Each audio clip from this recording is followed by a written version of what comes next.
Hi guys! Morning routine namin ng mga bata. Ayan, natin na sa school. Undawin na kami. In 10 minutes sa school na kami. Ang hamog, ang lamig. Kapag umaga malamig siya. Pero pag afternoon or in the middle of the day, mainit na siya. Ni absolute net. Okay, see you guys!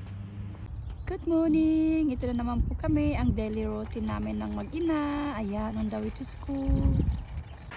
Ayan ang isa ang layo na niya. Professional na sila mag-drive ng steps nila. Pero kapag pag nag-start na yung summer, bike naman kayo papuntang school. Ayan. Kasi bawat nila, kapag nagbabike sila at saka nag-steps, 1 point yun sila sa school. Kaya ayan. As long na hindi siya umuulan, okay lang.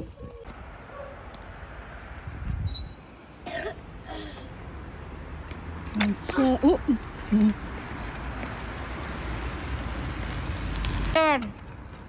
Ayan na sila. Tapos na kayo sa school. Hey guys. Ito na kami sa school ng mga bata. Sa likod kami dumaan kasi yung main door. Yung main gate, sa kabila yun. Dito kasi mas malapit sa amin. Come on, Mitch! Amat! Hi! The magnet, ha? The magnet to Andrea, that is in privy. Gamar. Here is.